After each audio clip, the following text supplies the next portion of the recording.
23 जुलाई को finance minister Nirmala Sitharaman ने देश का बजट पेश किया, जिसे लेकर हमने मीम्स, रिएक्शंस और एनालिसिस देखा।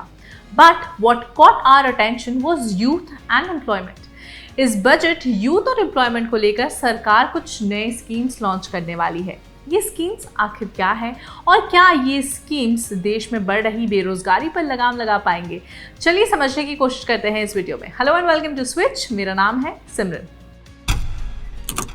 फाइनेंस मिनिस्टर निर्मला सीतारमण ने एम्प्लॉयज प्रोविडेंट फंड ऑर्गेनाइजेशन, जिसे EPFO कहा जाता है, उसके तहत जॉब हायरिंग्स को बढ़ावा देने के लिए 3 एम्प्लॉयमेंट लिंक्ड इंसेंटिव स्कीम्स की घोषणा की।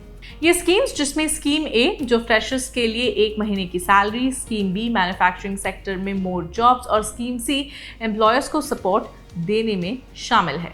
निर्मला सीतारमण ने अपने बजट स्पीच में कहा कि हमारी सरकार प्रधानमंत्री के पैकेज के तहत एम्प्लॉयमेंट लिंक्ड इंसेंटिव्स के लिए निम्नलिखित 3 योजनाओं को लागू करेगी। EPF में एनरोलमेंट, पहली बार कर्मचारियों की पहचान पर ध्यान और एम्प्लॉयज और एम्प्लॉयर्स को सपोर्ट करने वाली स्कीम। उन्होंने ये भी कहा कि डायरेक्ट बेनिफिट ट्रांसफर के रूप में पहली बार EPFO में रजिस्टर्ड होने वाले कर्मचारियों को 1 महीने की सैलरी 3 किश्तों में दी जाएगी, जो ₹15,000 तक होगी। योग्यता लिमिट 1 महीने की सैलरी ₹1 लाख तक होगी। अब आखिर ये 3 नए एम्प्लॉयमेंट रिलेटेड स्कीम्स आखिर क्या है? Let's understand. पहला, स्कीम A। इस स्कीम में पहली बार वर्कफोर्स में एंटर करने वाले एम्प्लॉयज के लिए 1 महीने की सैलरी का सब्सिडी अप टू ₹15,000 दिया जाएगा, जिनकी सैलरी 1 लाख से कम होगी। आपको बता दें कि ये सब्सिडी 3 किश्तों में दी जाएगी। दूसरी किश्त प्राप्त करने के लिए एम्प्लॉयज को एक compulsory online financial literacy course complete करना होगा। अगर नौकरी 12 महीने के अंदर खत्म हो जाती है तो एम्प्लॉयर को सब्सिडी वापस करनी होगी। ये स्कीम 2 साल के लिए लागू होगी। Scheme B। ये स्कीम सभी कॉर्पोरेट और नॉन कॉर्पोरेट एम्प्लॉयर्स पर लागू होती है, जिनकी EPFO कॉन्ट्रीब्यूशंस का 3 साल का ट्रैक होगा और मैन्युफैक्चरिंग सेक्टर में पहली बार एम्प्लॉयज के लिए सब्सटैंशियल हायरिंग को टारगेट करती है। एम्प्लॉयर्स को एलिजिबिलिटी के लिए 50 नए कर्मचारियों को हायर करना होगा या अपने करंट वर्कफोर्स का 25% हायर करना होगा। जो भी ज़्यादा होगा उस स्कीम से इन्हें बेनिफिट मिलेगा। स्कीम C ये उन एम्प्लॉयर्स को सपोर्ट करती है जो अपनी वर्कफोर्स को बेसलाइन से ज़्यादा इंक्रीज करते हैं by hiring staff depending on the total strength and इस लेवल को मेंटेन करते हैं। इन 3 एम्प्लॉयमेंट स्कीम्स के बाद इस बजट में जो दूसरा आई कैचिंग पॉइंट था वो था यूथ के लिए 500 टॉप कंपनीज में इंटर्नशिप का मौका। फाइनेंस मिनिस्टर निर्मला सीतारमण ने ऐलान किया कि सरकार 1 करोड़ युवाओं को 500 टॉप कंपनीज में इंटर्नशिप देगी विद स्टाइपेंड। इंटर्नशिप प्रोग्राम के जरिए छात्रों को करियर की शुरुआत में ही सरकार की ओर से आर्थिक मदद भी दी जाएगी। सरकार की ओर से इस प्लान के लिए 1.48 लाख करोड़ का बजट भी दिया जाएगा।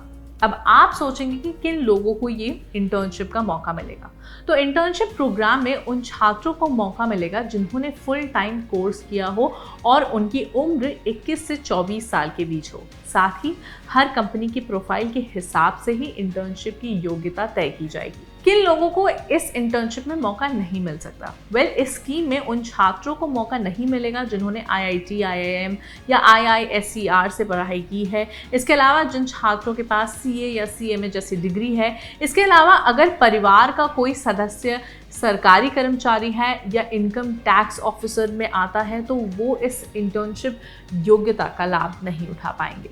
अब बता दें कि इस प्लान में सिलेक्ट होने वाले हर छात्र को 5,000 रुपये प्रति महीने स्टाइपेंड भी दिया जाएगा। इसके अलावा एक बार की सहायता के रूप में 6,000 रुपीज़ भी दिए जाएंगे। ये स्कीम 2 चरणों में चलाई जाएगी, जिसमें पहला फेज 2 साल के लिए होगा और दूसरा फेज 3 साल के लिए होगा।